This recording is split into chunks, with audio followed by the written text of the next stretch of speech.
Bismillahirrahmanirrahim. Qala al-mu'allif rahimahullahu ta'ala wa nafa'ana bihi wa bi ulumihi fid dini wa dunya wal akhirah. Amin ya rabbal alamin. Halaman 26. Wal maqalatu tsaniyata wal isrun. Dan maqalah ke-22 an Umar radhiyallahu an, dari Sayyidina Umar radhiyallahu an. Wallahi, demi Allah, mabtulitu bibaliyatin,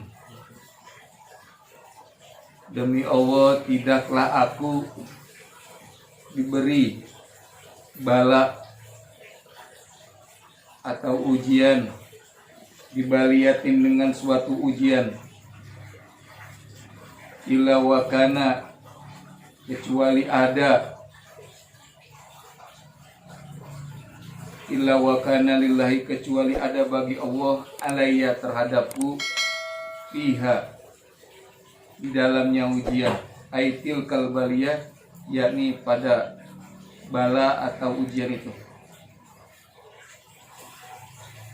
Jadi kata Sayyidina Umar bin Khattab, Allah subhanahu wa ta'ala tidak memberikan aku ujian, tidak memberikan aku satu ujian pun kecuali di dalam ujian itu Allah bersama saya. Arba'uni amin, ada 4 macam nikmat. Awaluha, yang pertama, idlam takun, apabila tidak terbukti, apabila tidak ada atau terbukti, aibaliyatun, yakni cobaan itu, musibah itu, bala itu, bidini, di dalam agamaku.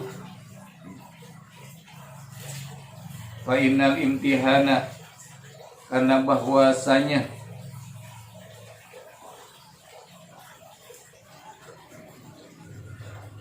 terdapat ujian, bidini, dalam agama itu, a'zamu minal imtihani, adalah lebih besar daripada mendapat ujian, fil badani, pada badan, wal mali, dan harta.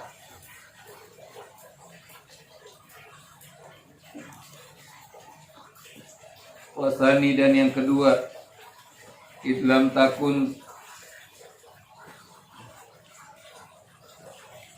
idlam takun, apabila tidak ada atau tidak terbukti, aibaliyatun, yakni bala itu, a'zama minha, lebih besar daripadanya, min tilkal baliyatin, yakni daripada bala itu, allati asobatni, yang telah menimpa padaku.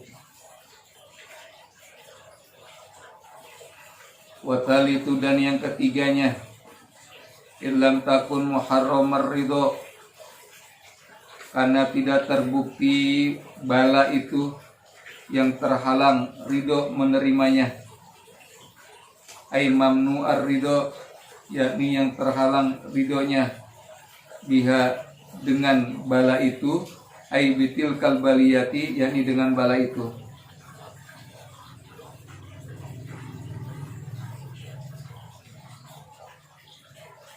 Warabi'u, dan yang keempat, ini arju tawabah, sesungguhnya aku mengharapkan pahala, alaiha, atas bala itu, aitil kalbaliyah, yakni bala itu. Kata Umar bin Khattab radhiyallahu an, Allah menguji aku, menguji manusia dengan bala, dengan cobaan, yang di dalam cobaan itu tidak ada kecuali Allah bersama kita. Dan di dalam balia itu, di dalam cobaan itu, di dalam bala itu ada 4 nikmat.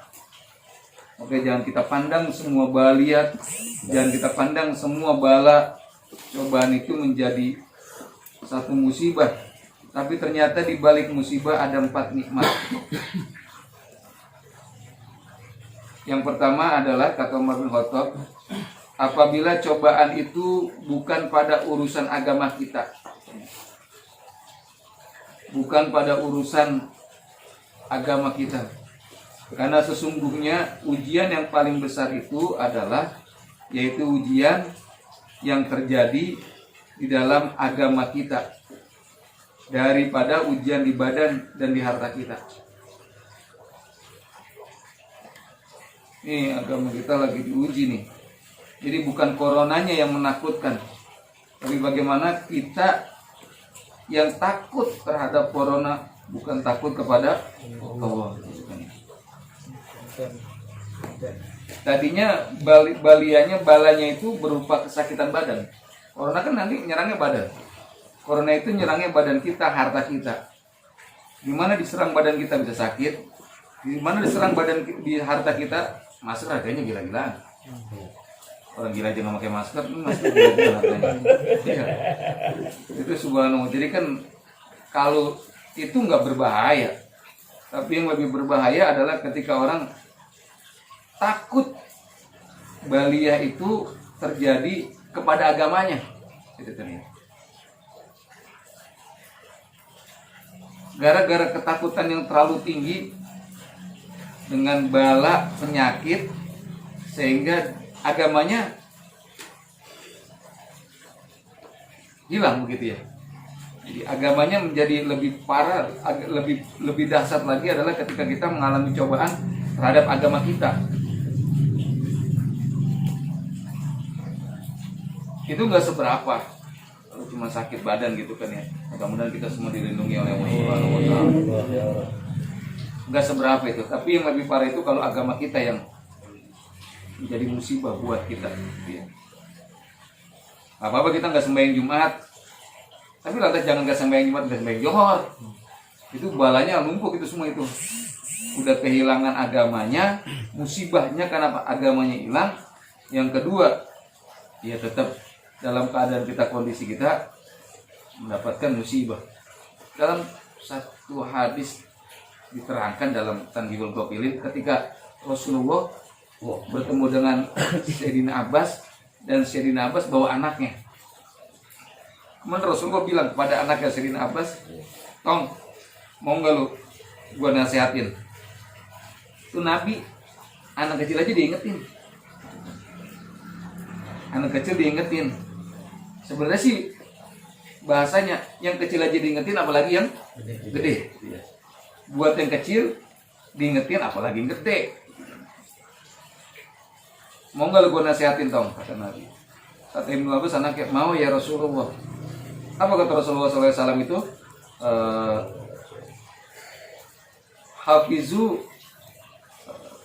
Hafizullah yahfazukum.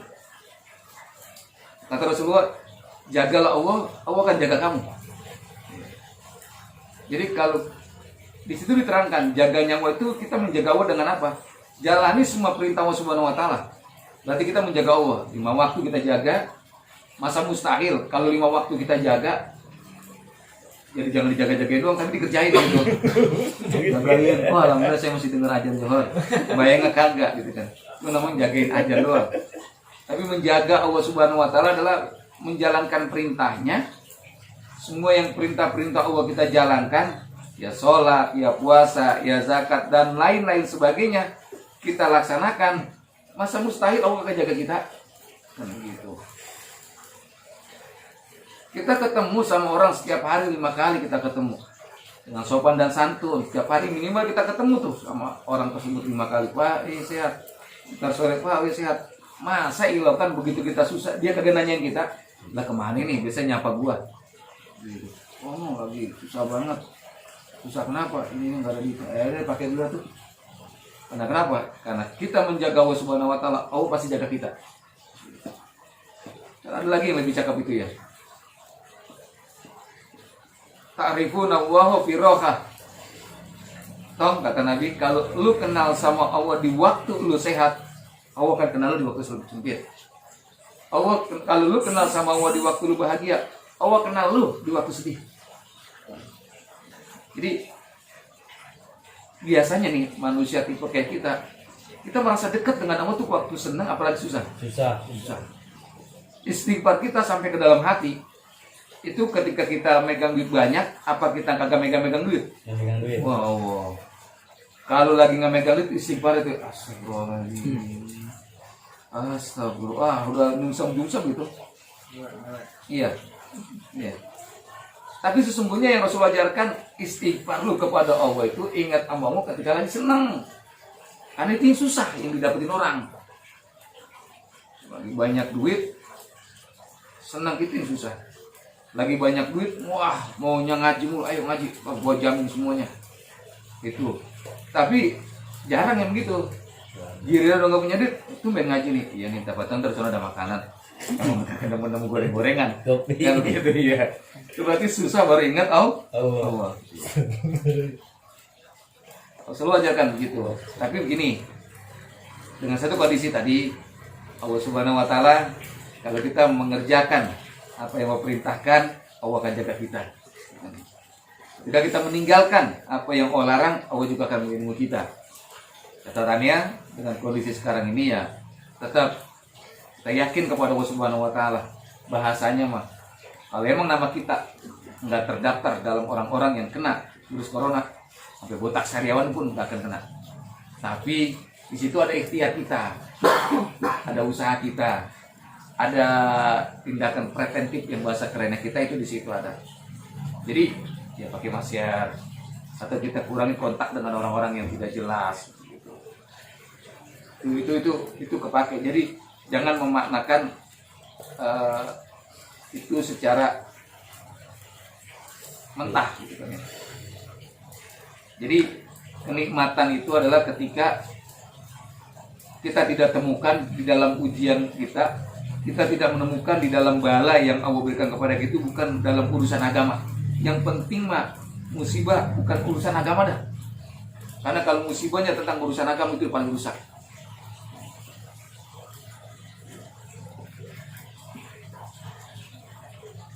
Yang kedua, di dalam bala itu ada 4 kenikmatan. Yang kedua adalah watani illam takun a'dhamu minha.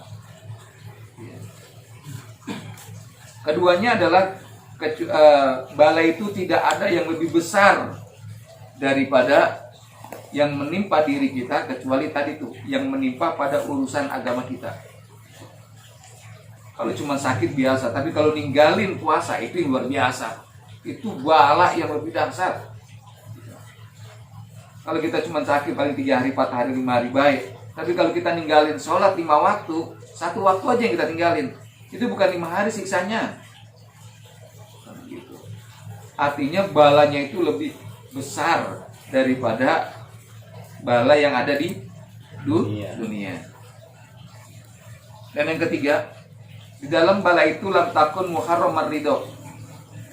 Di dalam bala atau ujian itu tidak ada keriduan Allah yang tertolak. Ya, subhanallah. Kalau kisah lagi seperti ini, banyak bala di mana-mana, maka mudah-mudahan dengan adanya bala, keriduan Allah tidak ada yang tertolak buat kita semua. Doa-doanya dikabulkan oleh Allah Subhanahu Wa Taala. Karena kan gitu. Inna Allah Taala idza ahabbal abdu ibtalahu. Kalau Allah cinta sama makhluknya, sama hambanya, Allah uji. Iya, Allah uji. Fa idza sabara ibtalahu. Kalau dia sabar, maka dia menjadi orang pilihan. Wa idza sabara istofahu. Kalau dia sabar, dia maka terpilih oleh Allah Subhanahu Wa Taala. Jadi kalau kita nengok orang sakit, kita doain dia lekas sembuh, kita juga minta doa dari dia. Jangan doa doang gitu, jangan doa doang gue doain sembuh, doain gue juga nih supaya gue sehat, diberikan kesehatan oleh Allah Subhanahu. Karena kenapa? Orang yang sedang mendapatkan baliat, orang yang sedang mendapatkan cobaan bala dari Allah Subhanahu Wa Taala, doa-doanya nggak ada yang ditolak. Muharramur ridho, tidak ada yang terhalang keriduan Allah terhadap orang yang sedang mendapatkan bala. Berarti di balik bala itu subhanallah ada kenikmatan. Yang keempat, di balik bala itu yaitu raju sawab alaiha, mengharapkan pahala yang besar dari Allah Subhanahu Wa Taala. Gak apa-apa kita nggak sembahyang di musola, gak apa-apa kita nggak sholat di masjid, kita sholatnya di rumah. Kenapa? Yaitu darul mafasid muqaddam ala jambil masoleh, lebih mengutamakan kemaslahatan daripada kerusakan. aduh mau sembahyang kagak boleh di masjid, kagak boleh di musola. Iya kagak sembahyang. Komen lagi kan begitu. Bismillahirrahmanirrahim. Wal maqalah tsalitsatu wal isrun, dan maqalah ke-23 an Abdullah bin Mubarak, dari Syekh Abdullah bin Mubarak radhiyallahu an, annahu, bahwasanya qala, berkata, inna rajulan hakiman, sesungguhnya ada seorang yang bijak, wa huwa, dia itu man ya'riful umura, ialah orang yang mengetahui berbagai urusan, jama'al ahadisa, ia telah mengumpulkan hadis-hadis yang banyak, fakhtaro minha, lalu ia memilih darinya. Jadi orang itu bijak banget, hadis-hadis dia kumpulin, dia pilihin. Ail ahadis al majmu'ah, yakni dari hadis-hadis yang dia kumpulkan, arba'ina alfan, sebanyak 40.000 hadis. Subhanallah. 40.000 hadis dia kumpulkan. Minal ahadisil muttaqati, dari hadis yang terpilih. Sumakhtaro minha, kemudian dia memilih daripada hadis yang 40.000 tadi, dia pilih lagi. Ay alba'ina alfan, yakni 40.000 hadis yang tadi itu dia pilih lagi. Berapa? Arba'ati alafin, jadi sebanyak 4.000 hadis. Dari 40.000 dia pilih lagi menjadi 4.000. Minal ahadisil musoffah, dari hadis-hadis yang dibersihkan. Sumakhtaro minha, kemudian ia memilih daripada hadis-hadis itu, ay al arba'atil alafin, yakni hadis yang 4.000 itu, arba'amiatin minal ahadisi, yaitu sebanyak 400 hadis dari hadis-hadis al mustakhrajatin, yang dikeluarkan. Dari 4.000 diringkas lagi jadi 400 hadis. Sumakhtaro minha, kemudian dia pilih-pilih lagi, dia sortir lagi dari hadis-hadis itu, ail arba'ati mi'atin, yakni dari 400 hadis itu, arba'ina, menjadi 40, apanya? Hadisan mujmalan, hadis-hadis yang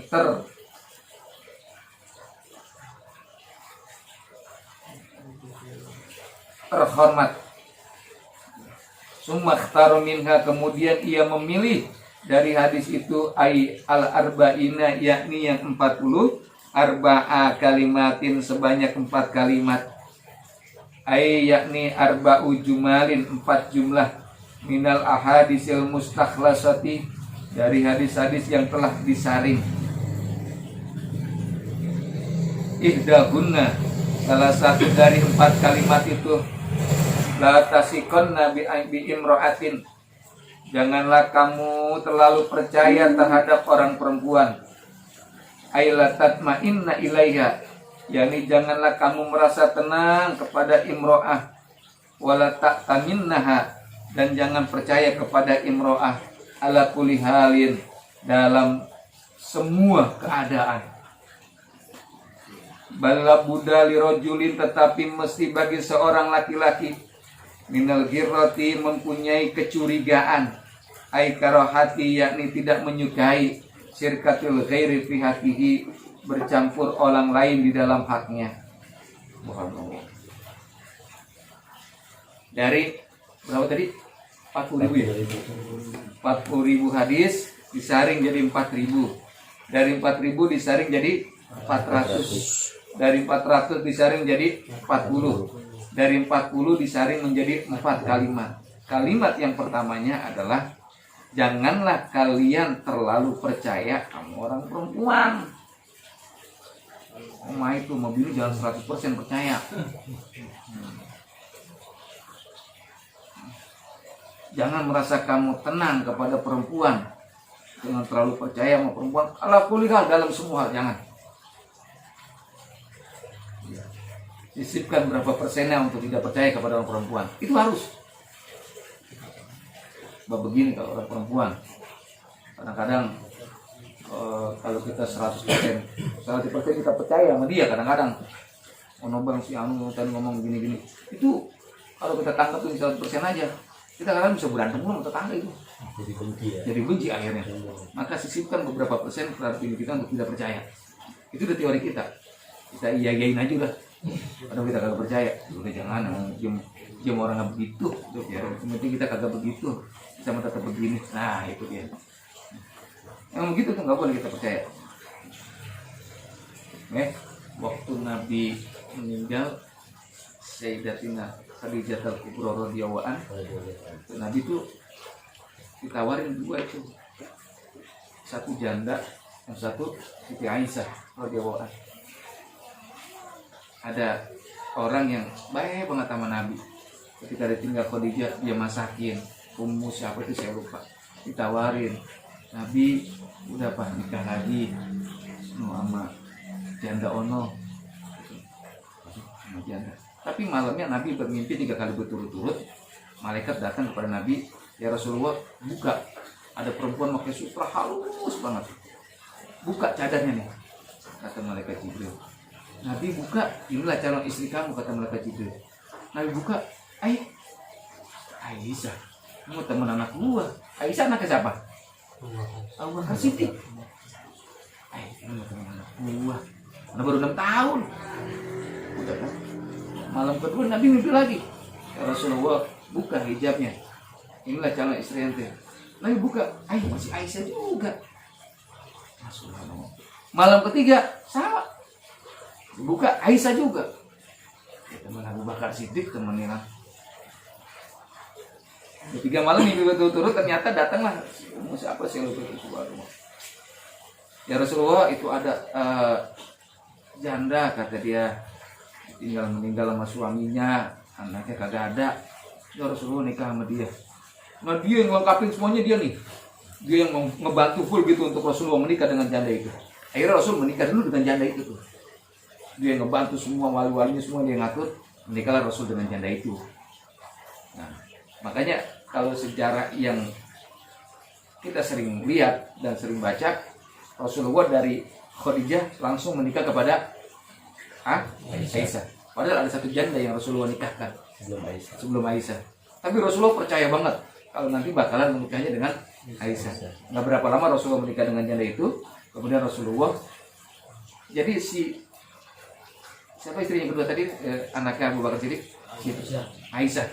Aisyah itu udah dicalonin sama babanya, sama teman babanya gitu ya. Rasulullah juga udah tahu dia mah calon teman babanya ono. Cuman bagaimana cara mutusinnya? Rasulullah ngomong langsung ke Abu Bakar juga kagak enak. Nah, gitu kan.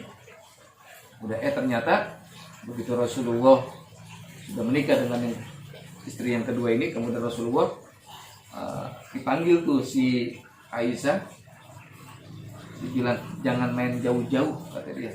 Kalau main di rumah aja. Lah, kita kan masih perawan, Mak. Udah, main mah di rumah aja, kata dia gitu. Kemudian si orang tuanya, ibunya daripada Aisyah, mengatakan pembatalan daripada perjodohan dengan calonnya itu, si Aisyah. Yang dengan gerakan hati Allah Subhanahu wa taala, kemudian si Aisyah diajak menghadap baginda Rasul. Dan Rasulullah ketemu dan menikahlah di situ tanpa ada memang Allah semua yang gerakin begitu ya, Allah semua yang menggerakkan. 6 tahun beda berapa puluh tahun dengan Nabi itu. Tapi kenapa Aisyah merasa nyaman? Ya Rasulullah paling sering yang ke rumah mertuanya ya itu Abu Bakar Siddiq, yang mertuanya juga ada jininya juga di situ. Jadi keperluannya begitu ya.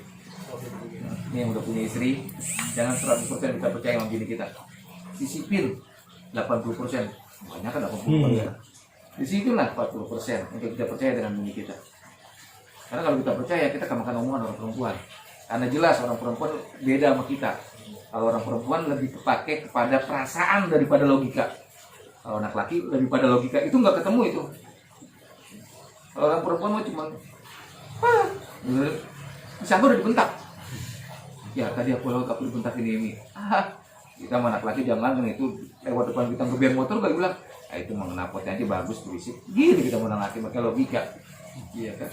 Maka jangan kita percayakan semuanya 100% kepada istri kita. Taruhlah di dalamnya itu kecurigaan terhadap istri kita. Bahwa kalau kita percaya 100% sama bini kita, anak mah karena dia bini anak percaya 1000% sama dia. Salah. Ente bininya kemana aja, ente dibohongin percaya aja tetap itu. Dari mana? Kenapa? Padahal dari mana tahu? Yang belum punya bini itu, jangan percayakan 100%. Kalau mempercayai 100% kepada siapa? Allah. Manusia namanya pun nggak percaya 100%. Pilih-pilih lah. Ada orang dagang aja begitu kok. Orang ada begitu. Kita percaya wah bos buat itu udah cincai banget nih kok percaya sama 100%. Enggak.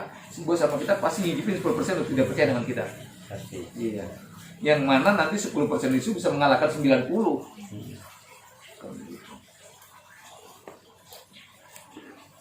Ya pemain ya.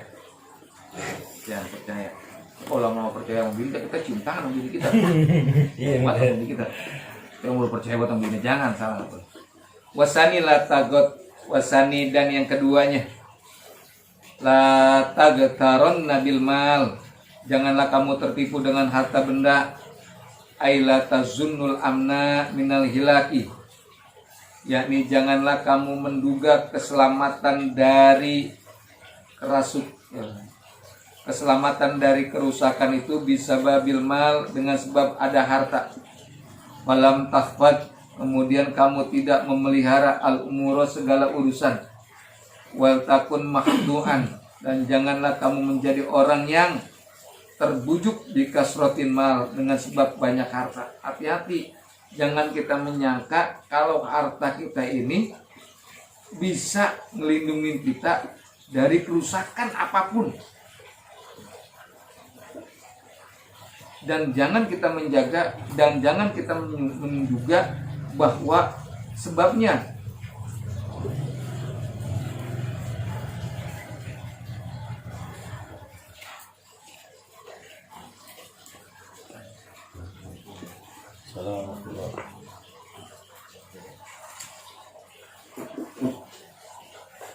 dan jangan kita menyangka atau kita menduga kerusakan-kerusakan atau kemafsadatan yang terjadi dalam diri kita itu karena sebabnya kita nggak punya harta.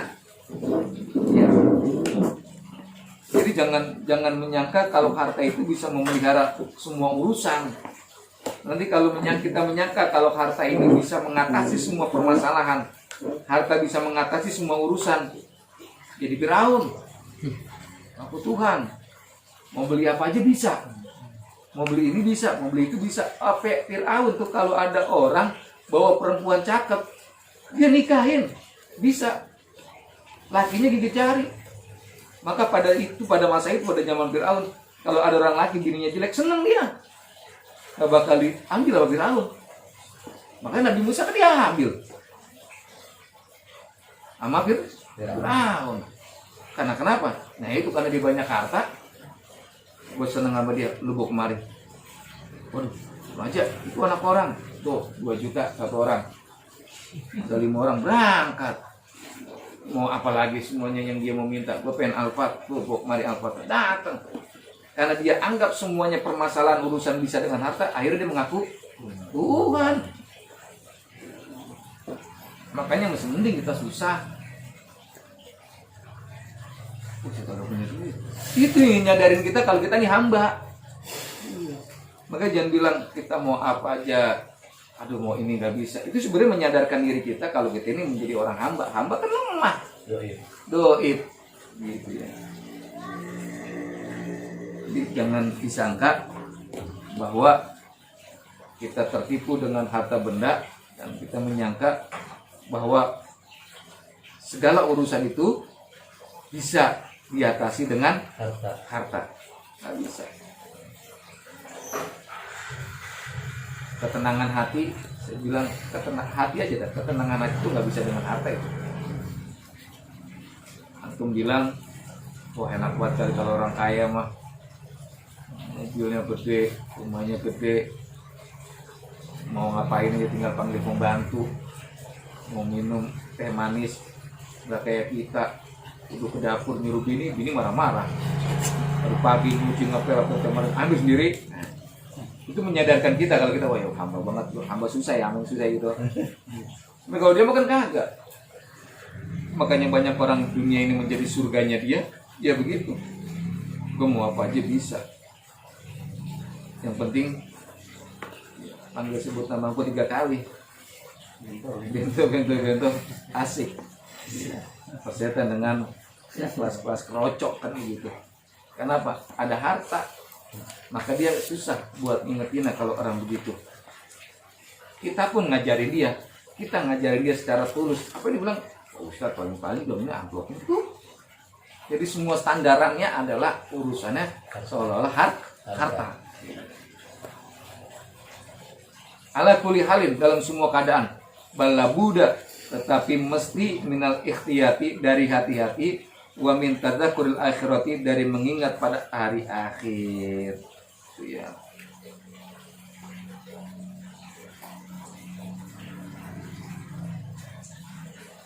Ada kan yang dibenci oleh makhluk itu kilatul mal. Dibenci sama makhluk tapi dicintai sama Nabi. Dibenci makhluk dikit harta tapi dicintai Nabi itu. Orang sedikit hartanya. Karena kenapa? Orang yang banyak hartanya hisabnya lama. Kalau orang miskin maka hisab lewat aja. Emang punyanya sepeda ontel-ontelnya mau dihisab dari mananya kan gitu kan. Punya ini enggak, rumah kagak, ini kagak, berarti ente asli miskin. Udah berangkat kan. Kalau orang kaya malah lama, dari mana hartanya, dibelanjain kemana, dikeluarin zakat kagak, wah lama itu. Cuman kalau di dunia orang miskin ada lama sampainya. Kalau nggak ada tumpangan, terus kagak ngaji. Kadang-kadang ditinggal kagak berangkat. Di akhirat lebih cepat. Jadi kita jangan punya prasangka harta bisa ngatasin semuanya. Allah yang penting pakai duit nggak bisa. Nggak semuanya dengan uang bisa ngatasin masalah. Watal itu, dan yang ketiganya la tahmil ma'iddataka, janganlah kamu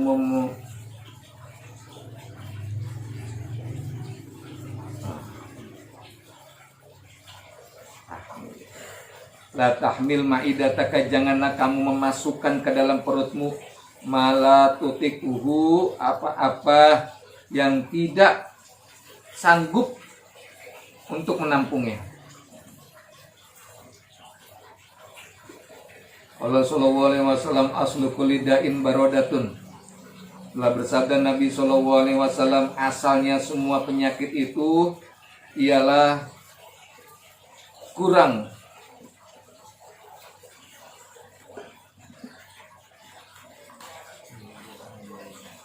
baiknya pencernaan. Asal-asal semua penyakit berasal dari pencernaan.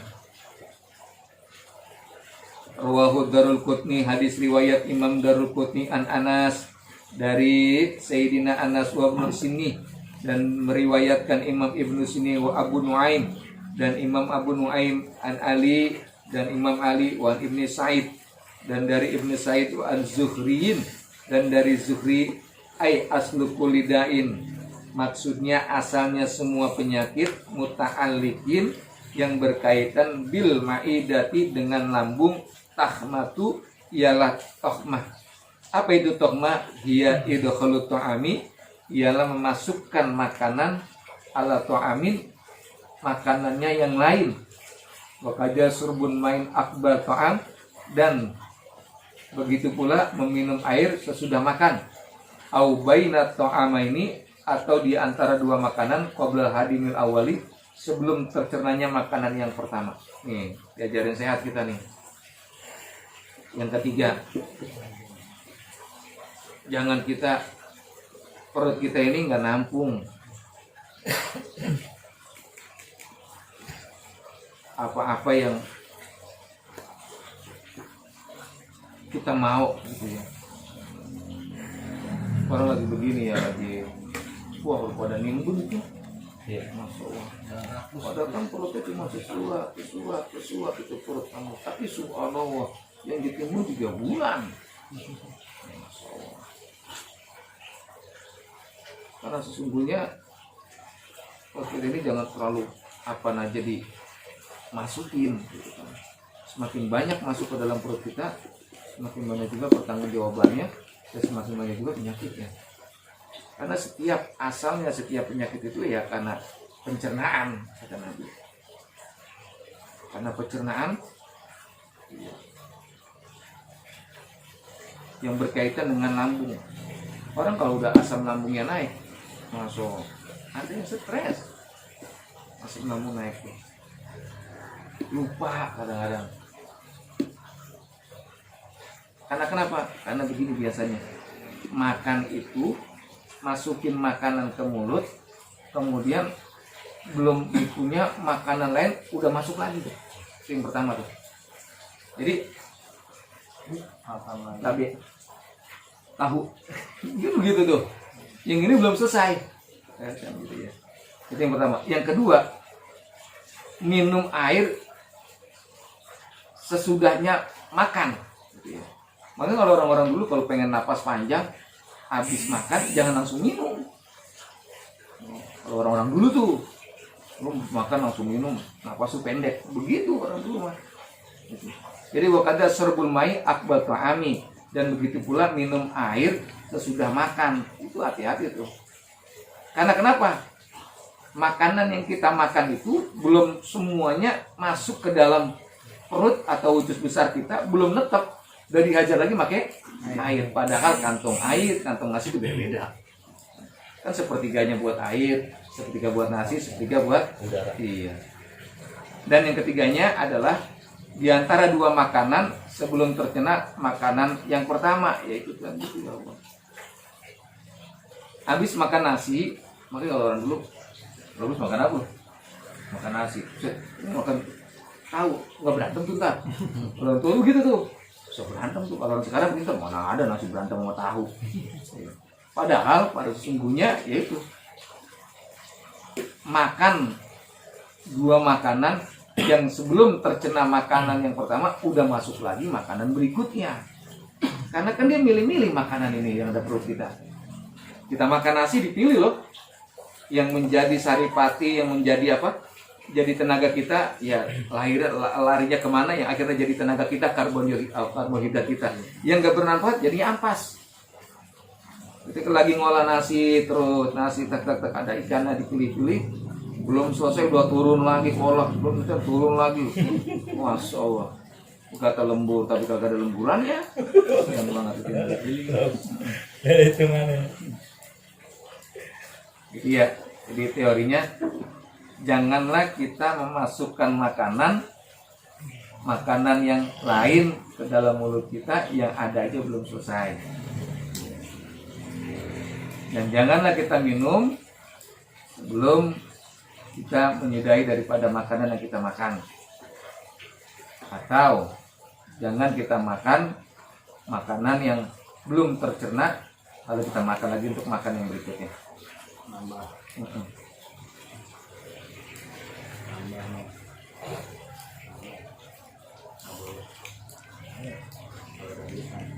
Bismillahirrahmanirrahim. Rabi'u, dan yang keempat, la yujma'u minal ilmi, tidak harus dikumpulkan dari ilmu itu ma la yanfa'uka, ilmu yang tidak berguna padamu. Qala rajulun, telah berkata seorang laki-laki di Abi Hurairah kepada Abu Hurairah radhiyallahu an, ini uridu ata'allama, sesungguhnya saya mau belajar al-ilma akan ilmu, wa akhafu, tetapi saya takut an udiya'ahu, menyia-nyiakan ilmu itu. Faqala, maka berkata Abu Hurairah, kafa bitarkika lil ilmi, cukuplah dengan meninggalkan dari belajar ilmu itu, idoatan, menyia-nyiakan ilmu. Ya itu, jangan ada alasan saya emang gak mau belajar, ntar takut kalau belajar saya kagak amalin. Nah, dengan begitu aja berarti udah nyia-nyiain ilmu. Cukup buat kita meninggalkan ilmu itu karena kita takut nyia-nyiain ilmu. Itu udah termasuk meninggalin ilmu. Makanya jangan ada apa ya? Ada pendapat yang salah gitu.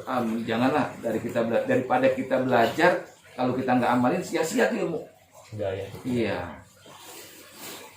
Padahal sesungguhnya dengan meninggalkan nuntut ilmu itu juga udah nyanyain ilmu. Berarti yang lebih bagus adalah Ya tolabul ilmu. Atau orang tersebut, ya Abu Hurairah, saya pengen belajar ilmu tapi saya takut menyia-nyiakan ilmu. Makanya kata Abu Hurairah, ya udah lu nggak mau belajar aja itu udah nyanyiin ilmu. Gampang yang gitu ya.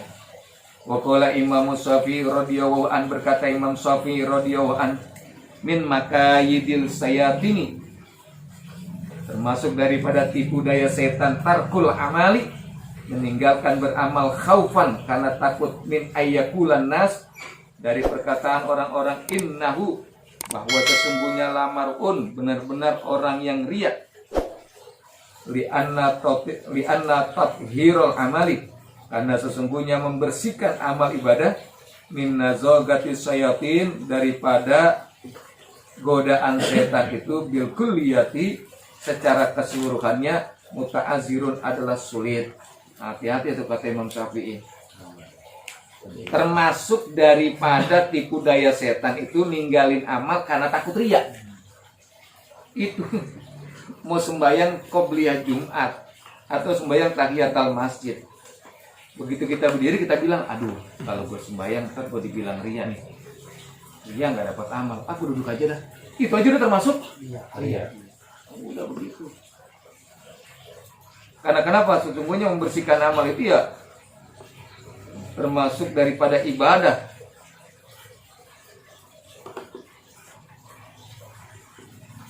Dan memperoleh daripada ibadah yang ikhlas itu ya bilkul yatil muta'azirah. Ya bukan sesuatu yang gampang, sulit.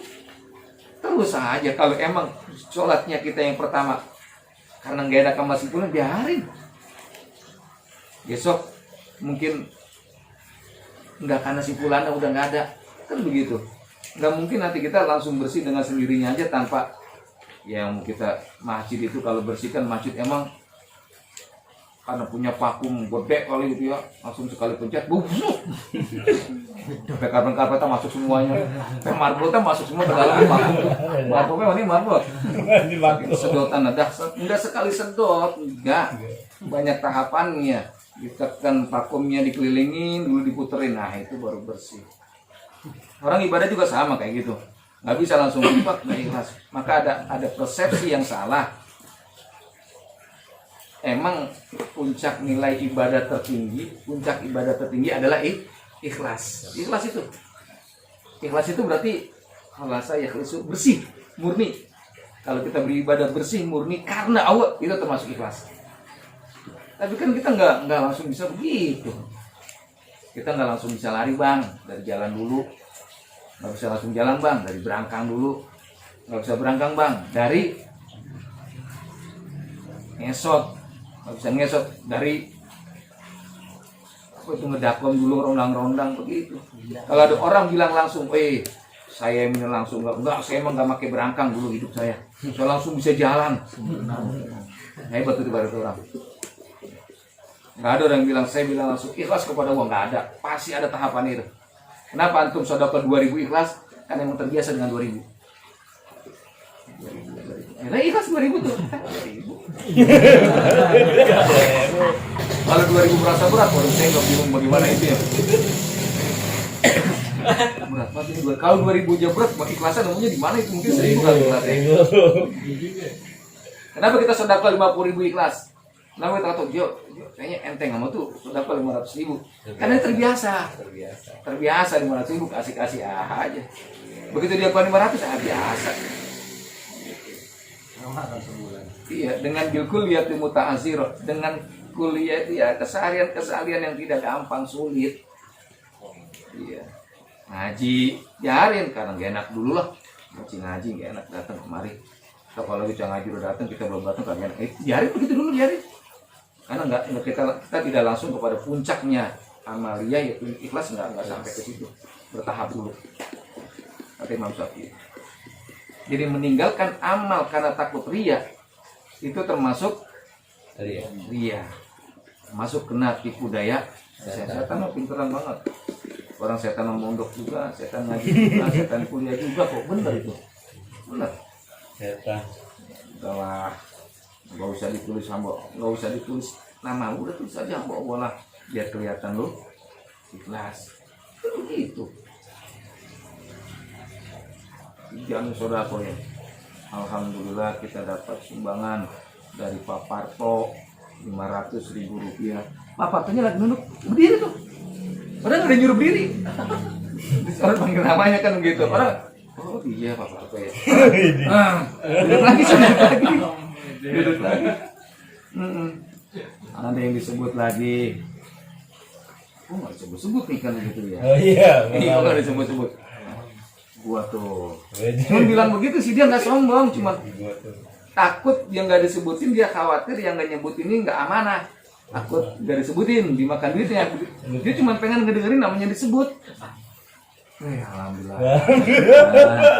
Alhamdulillah ada. Emang lu ngasih juga? Alhamdulillah. Gua mau bukan itunya. Gua mau takut duit dipakai nih, tapi alhamdulillah gua mau adanya. Gua mau ikhlas. Nama gua disebut tuh. Yang terakhir hamba Allah itu, alhamdulillah hamba Allah 5 juta. Lu tau gak hamba Allah siapa?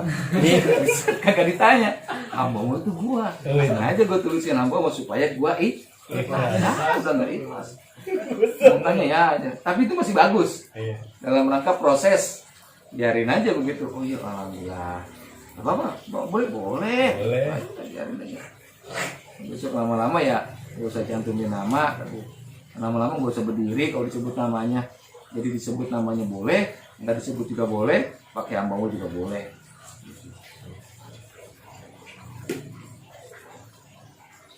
Kayak gini kan ya. Nggak usah ngaji lah. Yang penting hati kita bener dulu. Nggak usah pakai jilbab lah. Yang penting hati kita bener dulu daripada pakai jilbab. Tapi masih suka gibah, suka gosok dan sebagainya. Mendingan gue nih nggak pakai jilbab. Kalau pakai jilbab mendingan. Udah ketahuan dia melanggar syariat yang salah. Walau waqafnal ibadat, maka jikalau kita melihat pada ibadah itu ala kamali menurut kesempurnaannya lita'azzara tentu sulit al istighalu bisain mengerjakan dengan sesuatu minal ibadati dari bermacam-macam ibadah wadalika dan yang demikian itu wujibul bitolati akan menimbulkan pada teguran allati hiya aqsa gharbi sayatin, yakni yang mana dia itu ialah penghujungnya maksudnya setan.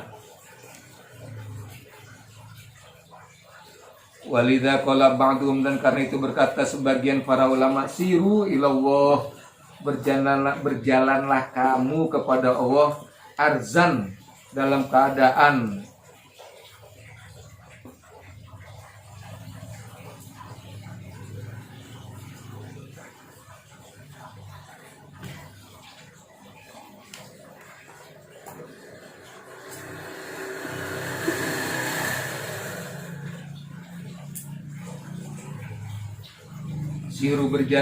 siru ilallah, berjalanlah kamu kepada Allah arjan, dalam keadaan apa ya, jingjet, jalan jingjet gitu.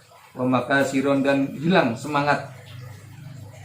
Jadi kalau kita berjalan kepada Allah Subhanahu wa taala, menuju ridhonya Allah Subhanahu wa taala, kalau bisa sampai jingjet sampai hilang, seperti kelihatan tidak bersemangat, padahal di dalamnya tujuan data lain adalah hanya mengharapkan keridhaan Allah Subhanahu wa taala.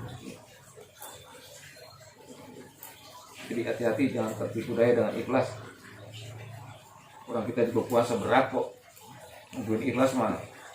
Emang puncaknya ibadah adalah ikhlas. Kalau ada yang beranggapan ngapain kalau puasa kalau nggak ikhlas? Ngapain kalau puasa cuma nungguin maghrib doang? Biarin kita menungguin maghrib, masa kita puasa nungguin orang lewat. Kalau jam berapa ada yang lewat, kita buka puasa kita. Kalau ada yang lewat, kita masih goreng. Jadi puncaknya adalah ikhlas, tapi tidak serta-merta kita menggapai keikhlasan itu dengan sendirinya, tapi dengan riyadhah, dengan latihan. Kita sering latihan. Dulu kita ngaji setengah jam aja orang udah pada gerutu, lama banget setengah jam. Tapi terus kita biasa setengah jam kita lewatin 40 menit terus, lama-lama ada keikhlasan. Itu yang terpenting. Dan mungkin dari sekian pertemuan kita, di antara kita mungkin dari 10 ada pertemuan, mungkin ada 1 ikhlas yang kena, kan begitu. Alam bi syirul fatihah. Alhamdulillah. Bismillahirrahmanirrahim. Alhamdulillah. Iya kan.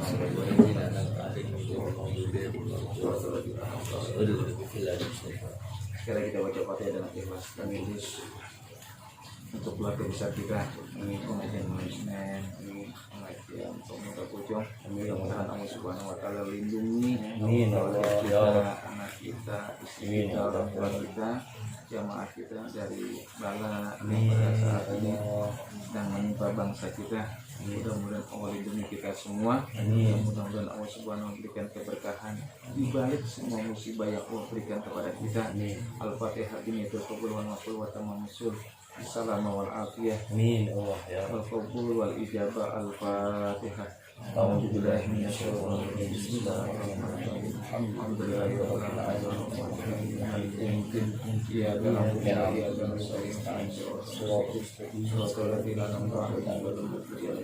Oh, ya pada ya karim ya pada ya Allah ya alamin. Allahumma bihaqil Fatihah. Amin. Allahumma al-Fatihah. Amin. Al-Fatihah sama di Al-Fatihah. Amin. Sallallahu alaihi Muhammad wa ala alihi Muhammad. Allahumma sallim wa sallim qulubana. Amin. Tauhidana wa sallim dinana wa sallim imanana wa sallim auladina wa sallim banatina wa sallim jazatina wa sallim ahli baitina wa sallim zuriyatina wa sallim jirana wa sallim muslimina wal muslimat wal mu'minina wal mu'minat min bala'id dunya wal akhirah wa min adabid dunya wal akhirah. Rabbana taqabbal minna innaka antas samiul alim wa tub alaina innaka antat tawwabur rahim.